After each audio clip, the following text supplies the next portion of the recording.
আসসালামু আলাইকুম। Hello everyone, আশা করি সকলেই ভালো আছেন এবং আল্লাহ আপনাদের সকলকে সুস্থতা দান করেছে। দেখতে পাচ্ছেন দারুণ একটা রেসিপি হতে যাচ্ছে। আজকে নিয়ে নিয়েছি সবুজ সবুজ ব্রকলি। ব্রকলি কার কার পছন্দ জানাবেন, কিন্তু আমার কিন্তু একদমই পছন্দ না।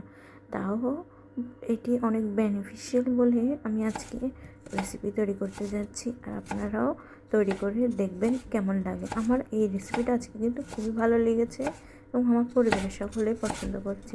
যারা ব্রকলি খেতে চায় না তারাও কিন্তু এই রেসিপিটা চেটেপুটে খাবে। চলুন দেখে নিই কী কী আজকের উপকরণ।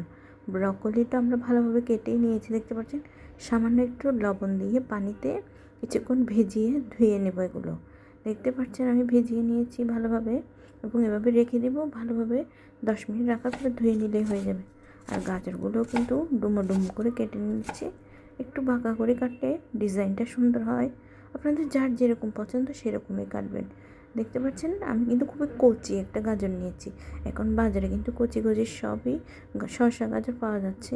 আর আমি কিন্তু একটা বেবি কর্নও নিয়েছি, কিন্তু আপনারা চাইলে অ্যাড করতে পারেন। এখন সব কিছুই পাওয়া যাচ্ছে, শীত হিসেবে আপনারা সবগুলো ট্রাই করে দেখতে পারেন। হেলদি এই রেসিপিটা আপনাদের জন্য অনেক ভালোই লাগবে। দেখতে পাচ্ছেন আমি কিন্তু পেঁয়াজের কলিও দিয়ে দিচ্ছি। এটা কিন্তু চাইনিজ একটা রেসিপি, যা আমি আমার বাংলিশ ভার্সনে আপনাদের সাথে শেয়ার করছি। আমরা তো আর চায়নাদের মতো কাঁচা কাঁচা খেতে পারি না, তাই আমি আমার মতো করেই এই রেসিপিটা তৈরি করছি। আপনাদের যদি ভালো লেগে থাকে লাইক, শেয়ার, সাবস্ক্রাইব করবেন, জানাবেন। দেখতে পাচ্ছেন এখানে কিন্তু আমি চিকেন নিয়ে নিয়েছি। আমার বাসায় যেরকম ছিল সেরকম চিকেনের টুকরো নিয়ে নিয়েছি।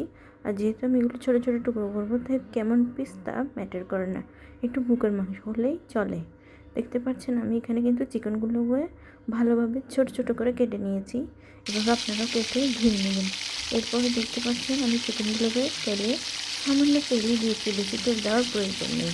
এই উপকরণে কিন্তু আমরা এই রেসিপিটাকে যত কম তেলে করতে পারি ততই ভালো।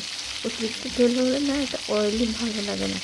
কথা বলতে বলতে কিন্তু আমি এখানে আদা রসুন কুচি আর কাঁচা লঙ্কা কুচি দিয়ে দিয়েছি। হালকা ভেজে দেখতে পাচ্ছেন এখানে আমি একটা পেঁয়াজ ও পেঁয়াজের কলি দিয়ে দিচ্ছি।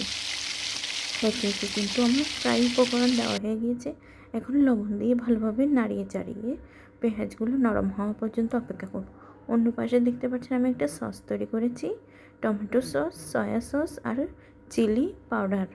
আপনারা না দিতে চাইলে না দেবেন, কিন্তু আমি তো ঝাল ছাড়া খেতেই পারি না, তাই চিলি পাউডারটা মাস্ট।